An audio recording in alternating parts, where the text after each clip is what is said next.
Welcome to today's show. I am very excited to have someone who is a true inspiration to not only myself, but millions, literally millions of people across the planet. We are really honoured to have this gentleman join us today, and so blessed that he has agreed to give us some time to share his knowledge and his wisdom. Dave Meltzer is joining us on the show today, and if you didn't know, Dave Meltzer is the co-founder of Sports One Marketing and formerly served as the CEO for the renowned Lee Steinberg Sports Entertainment Agency, which was the inspiration for the movie Jerry Maguire. David has been recognised by Variety magazine as their Sports Humanitarian of the Year and awarded the Ellis Island Medal of Honour. He also is the executive producer of the Bloomberg and Apple TV series 2 Minute Drill and Office Hours. His life mission is to empower over 1 billion people to be happy. This simple yet powerful mission has led him on an incredible journey to provide one thing: value. And that, I know, is what we're going to get from him today. So please join me, buckle up, and listen closely to this incredible episode with the one and only David Meltzer. David, thank you ever so much for joining us on the Tom Waller podcast today, Health with No Filter. It's such an honor to have you Skype in from over in the States. Thank you very much for being with us. Oh, it's my pleasure. Really excited to hopefully empower others to be happy, to help them make money, help people, and have fun themselves.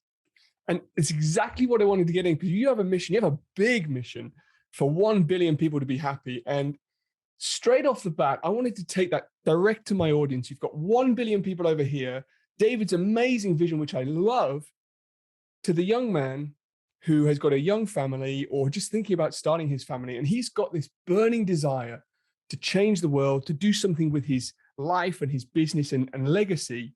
But he also has this desire to really be the best dad possible for his family. And the heartache is, can he do both? And is he sacrificing his dream or his family if he chases either one of these? I'd love to know what your thoughts and opinions are from experience in this scenario. Absolutely. So first of all, it's over 1 billion people. I never believe in limiting myself. So as big as that may sound for you, and it relates back to this great reconciliation of our purpose. And I always tell young people that your thoughts about your purpose are your purpose. And how do we reconcile that with midterm and long-term objectives? And so today, our objectives today should always be very pragmatic and real. Aim towards less and less realistic opportunity and objectives as we get to farther linear timeframes in our life, midterm and long-term objectives. So my long-term objective is very unrealistic. It's very audacious in its own respect of empowering over 1 billion people to make money, help people, and have fun, to be happy. But my daily activities are very realistic. See, what is misused and defined as time between cause and outcome, especially as we're younger, we get caught in and create resistance by attaching our emotions to an outcome. I'll be happy when I empower over 1 billion. I can't wait to see what the world is like. Create a collective all that does is slow you down. See, for me, I'm always aiming towards something outrageous, audacious, that scares me, something unrealistic in the mid and long-term trajectory of my life. But my daily practices are very pragmatic, and they're relative to 5 things that a young person should do that wants to change the world. Number 1, go ahead and aim to whatever it is that you think will change the world. And then ask yourself, what do I want to do today? My personal values, my family, my community, my experiential values. What experiences do I want to have? My giving values, productivity values, and my receiving values. What do I want to receive according to these unrealistic, super big dreams of changing the world? Then after we know what we want personally, experientially, giving and receiving, now that's a possibility. See, we've gone from nothingness to possibility by knowing what we want today. Not 6 months, 6 years, 60 years from now. Those are aiming trajectories. But what am I going to do today? Then to make it a probability, all we need to do is ask ourselves, who can we help and who will help us with what we want? Once we understand the who, it takes a possibility and makes it a probability, because now we're in spirit, we're inspired, we're capable of enjoying the consistent, everyday, persistent, without quit pursuit of this potential of today's what. Now, remember, you can change your mind tomorrow. These are just daily practices. You do not have to live your life like a tube, food in, food out. You can actually learn something and change your mind tomorrow. Don't be afraid of being a hypocrite. I love hypocrites because they're fast learners. Mm-hmm. I love someone that changes their mind because of circumstances, the pain, setbacks, and failures that they've experienced the day before. They change their mind and say, you know what? I don't think it's a good time to buy this, or I don't think I want to do this in order for me to change the world long term. Once you know the what and the who, then you can start dealing with the how. And the how is reconciling man-made constructs of time through productivity. How much value can I provide with what I want and who I can help and who can help me? Accessibility. How accessible am I to who I can help and who can help me? And how am I accessing what I want, receiving? And most importantly, gratitude reconciled with time. What do I mean by that? So most people get caught up into gratitude, knowing it's the most powerful thing that you can do in your life, 0.1 seconds and it's free, but they don't reconcile it with time. So they say to themselves, I can find the light, the love, and the lessons in this person. I can find the light, the love, and the lessons in this situation, this activity I get paid for that I go to every single day and sit in. I can find the light, the love, and the lessons. But they forgot to ask the second question of reconciliation of gratitude. Is it worth my time? Is it worth my time today to find the light, the love, and the lessons in you when you bleed me? 80% of our time is spent on things that bleed us because we don't reconcile gratitude with, or the correct perspective with, time. So understanding the what, the who, and the how reconciled with time, lenses of productivity, accessibility, and gratitude allow us to be efficient, effective, and statistically successful each day. And once we know our what, our who, and our how, then we can confirm that we know what we want by understanding prioritization. Prioritization is the antidote to procrastination. It's also the antidote to feeling overwhelmed. If you know your what, your who, and your how, you'll know what's important to you today, so that when God laughs at you for coming up with a well-developed plan and changes everything around, you'll instantly be able to make a key decision of what's important to you, because you know not only what your plan is, but you know how to prioritize what's important to you, because you know your what, your who, and your how towards a trajectory of this unrealistic thing that gets more and more unrealistic the farther out you get in linear time. Now, here's the key value of the fifth daily practice. If you know your what, your who, your how, and your now, then you will apply your why. The biggest shift in paradigm in my life was that instead of every day waking up saying, I got to get more wealthy, I got to get more healthy, I got to get more happy, I got to get more worthiness, I said to myself, I am happy, healthy, wealthy, and worthy. What am I doing to interfere with it? In other words, I apply my why by identifying the interference that I create during the day from my higher self, so that I can have the efficiency, effectiveness, and statistical success at a trajectory towards these unrealistic things that I have mid and long term that I'm willing to change my mind of from what I learned today. I am constantly, through the what, the who, the how, the now, and the why, being promoted and protected, not punished. And this system, these 5 daily practices, will allow any young family, any young person to put their attention and intention on the cause without putting their emotion, attention, and intention on the outcome.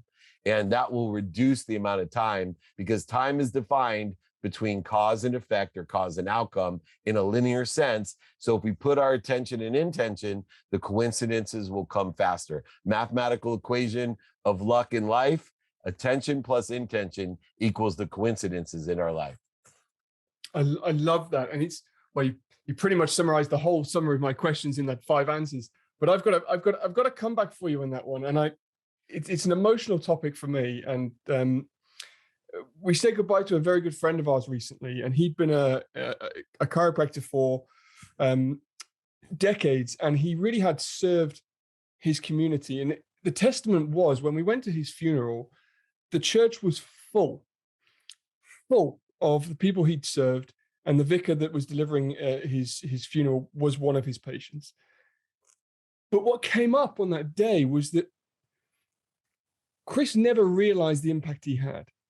He had a huge vision. He had a massive vision to change the world, but felt perpetually unfulfilled and frustrated. And if someone's in that hamster wheel, what particular part of what you've just said, or is there something new that they need to really focus on to help them realize the impact that they are having right now with the precious time that they've got? Yeah, I think it comes from that existential protest that occurs by understanding four things that we should be doing at all times to indicate the impact that we're having. So, since we are connected to and through an omniscient, all powerful, all knowing source that loves us more than our mom loves us, so we're constantly being protected and promoted and allowing that to come through us, the four things that we want to do is one, identify what we're doing to interfere with that omniscient, all powerful, and all knowing source, and what we're doing to understand the appreciation, acknowledgement, and asking that exists with other people. So, what do I mean by that? I practice identifying ego-based consciousness, the need to feel separate. That's an obvious one of why we don't understand or see the impact that we're having. The need to be inferior, the need to be superior. Anytime we're anxious, frustrated, guilty, resentful, even that we worry or complain, we need to practice identifying what separates us from each other and from this source. And when we do, that's step number one, we keep practicing. So now we are increasing our statistical success to spend minutes and moments outside of inspiration, inspired by the who we can help and who can help us, the impact that we're having. So number one key thing that we want to do is start a practice of identifying what we're doing to interfere with that relationship, that impactful relationship that we may or may not already have. Two, after we identify it, instead of trying to rectify, resist, go over, under, through, even oversell, back end sell, lie, manipulate, and cheat, out logic and analyze it, simply stop. One of the hardest things in free will is to identify anger, frustration, guilt, resentment, offense, inferiority, superiority, and separation, worrying and complaining. And instead of out logicking and analyzing it by going over, under, through it, or resisting it, simply stop. The greatest free will be the ability to one, identify, and then the second step to stop and breathe. Number three, breathe. Give yourself a timeout, just like a youngster. Give yourself a timeout when you're accelerating in the wrong direction. Mm-hmm. Give yourself a timeout when your attention and intention is not in the trajectory of having that impact, of changing the world, when it's decelerating or creating more resistance, creating void, shortages, and obstacles between you and where you want to be. So what we do is, number one, we want to identify what that is that's creating the interference between us and our impact. Two, breathe. Two, stop when we identify, which is the hardest thing in free will. Three is breathe, to get to center, to get to neutral, to get back into the flow, to be inspired in spirit, utilizing our intuition and intellect at its highest degree by being in spirit. And then finally, step four, roll back into those daily practices. Once again, putting our emotional aspect onto the cause, the what, the who, the how, the now, and the why. If you utilize these four things, you'll realize that every time you don't feel impactful, you don't think you're impactful, you're not doing things that are impactful, saying things that are impactful, or believing things that are impactful, identify what you're doing to interfere with that impact. Stop, drop, and roll. Realize when you are creating interference, your mind, your body, and soul are on fire. Everybody knows when you're on fire, you got to stop, drop, and roll. I love that. And I want to circle back on that to what we said at the start. And those people who are at the start of the journey and really want to make that impact and really want to find out what their thing is. I have a saying that I've opened nearly every talk I've done around the world with. And it's, you have the power in your voice and in your hands to change the world. And I genuinely believe that every single individual has the power in their voice and in their hands to literally change the world. And my mission is to see that possible in everybody. But some people really struggle. They see that person with such a burning desire and vision and say, "What? How did you get there? I don't have that. Where's block? How can I get myself ignited so the fire starts to burn so they can find their vision?" How can people find their vision and their calling in life? Well, there's two things. One is understanding the difference between motivation and inspiration. See, motivation will get you up, get you back started, get you back up, get you started, and get you back started. Motivation is a fear-based movement. Fear will motivate you. You'll never run faster than if a tiger's chasing you. I promise you. Fear will motivate you, but it only lasts so long. And where we have to help people is let's utilize fear and motivation to get us up, get us back up, get us started, get us back started. But let's utilize the tools of inspiration to understand how to get us there. And what we teach in order to utilize motivation to get us up, get us back up, get started, back started, is 5 levels of intention. Remember what I told you: what you pay attention to, what you focus in on, and what you give intention to will get you there. It'll create the coincidences in your life. They may be better than you thought they would be. Time will always show you. We can't, do anything without reconciling the man-made construct of time, of being able to look back linear and saying, wow, that bankruptcy sure saved my life. Oh my God, that's the best thing that ever happened to me. I couldn't tell you that today when it happened because it sure didn't feel like that. And so how do we feel? 5 levels of attention. Here they are. Number 1, if we start doing everything we can to our potential towards what we want, if we start saying the things that are aligned with the same attention and intention, if we start thinking them and then believing them, belief is indicated by how often do you spend in interference. If you can shorten the amount of time that you're interfering with you and what is already abundantly yours, the omniscient, all-powerful, more than enough of everything for everyone, if you can shorten that time frame every day, because it's not going to go away, your ego's not going to go away, the fear is not going to go away, which is fine because we can use it for motivation and then clear it away through the stop, drop, and roll practice for inspiration, to be in spirit, to utilize our intellect and our intuition at its highest capacity for the day.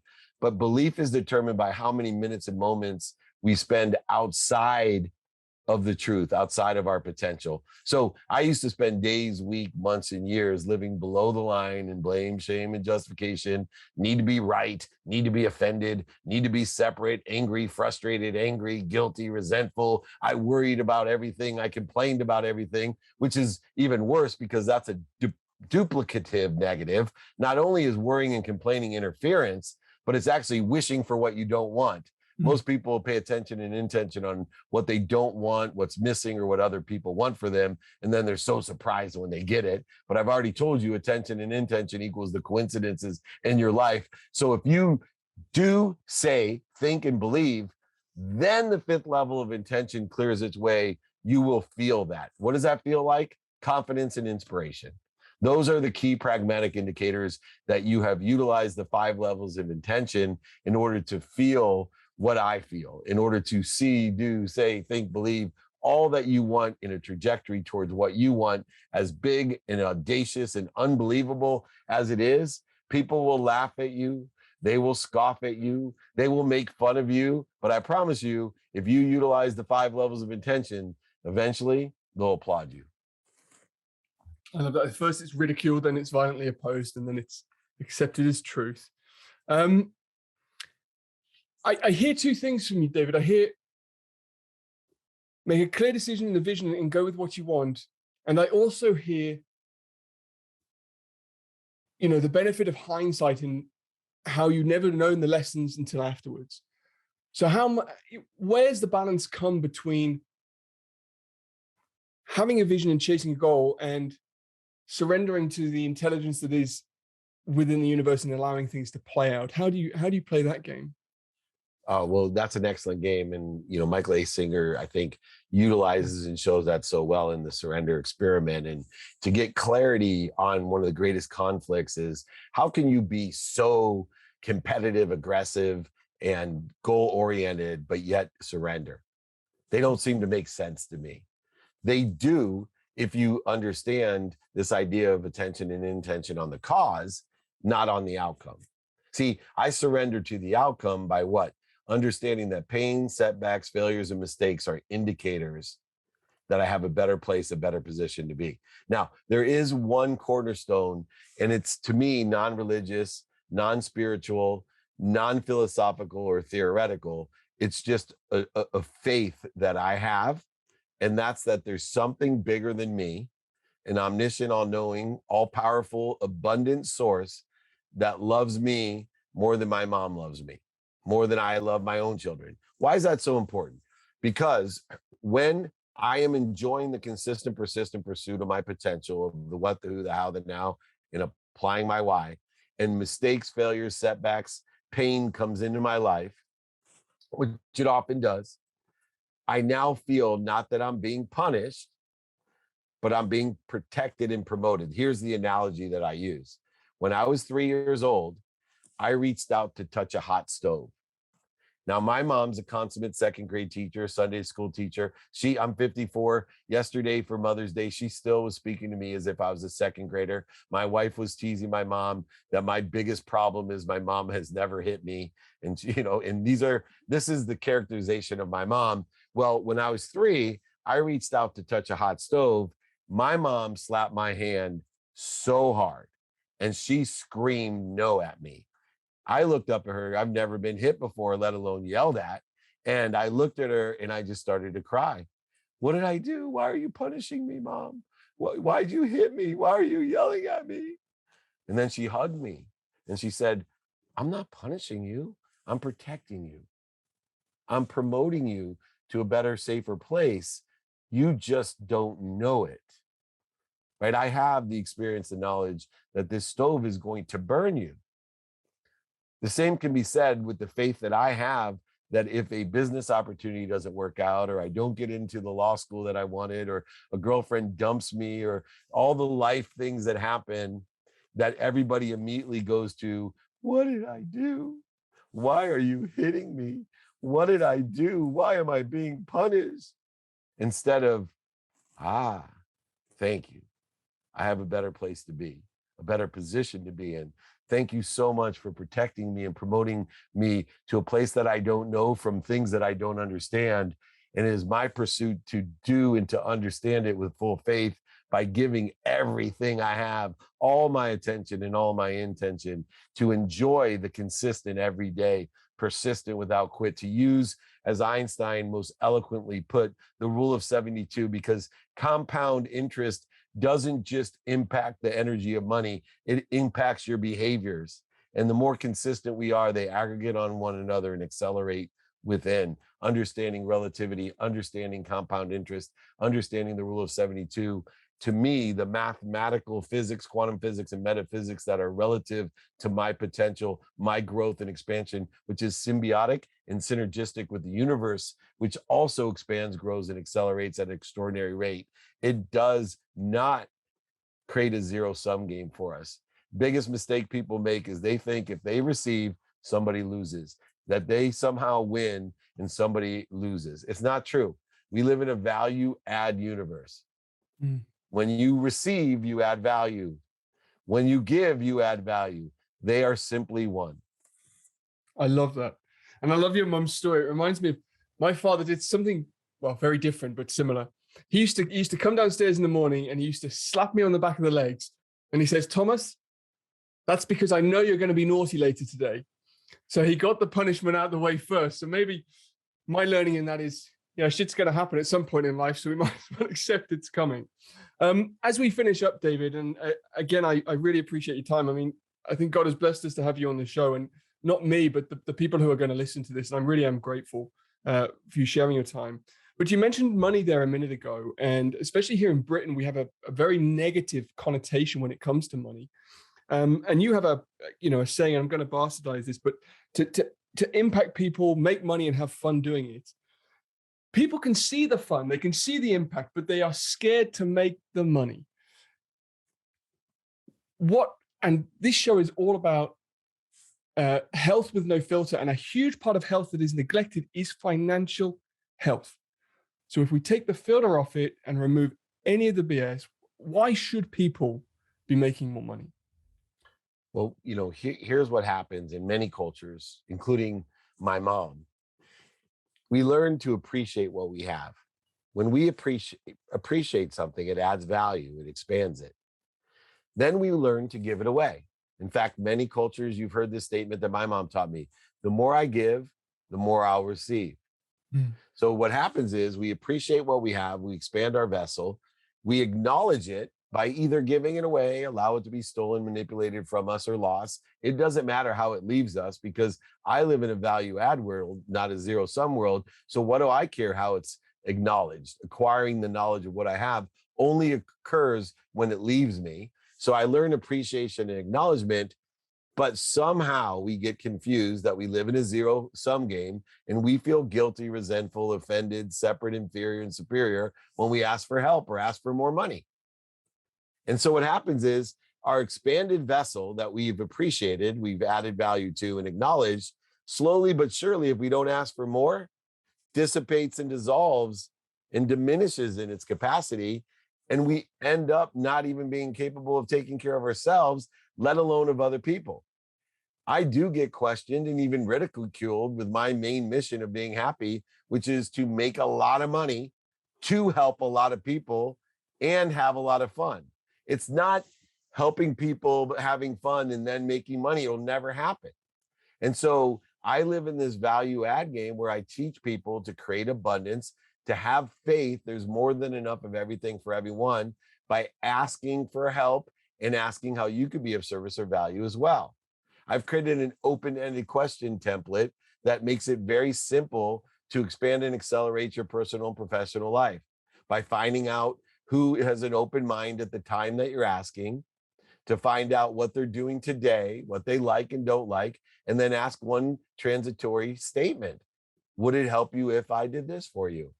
And finding out how you could help then allows you to ask a simple question. Do you know anyone that can help me? If you utilize this open-ended question template to build an inspired community of sponsors and power sponsors, people who can help each other, people who know people who can help us, it's exponential in the value, the abundance that's created. And money doesn't buy you love or happiness, but it allows you to shop. And if you shop for the things for the right reasons with the right impact, I promise you'll be happy.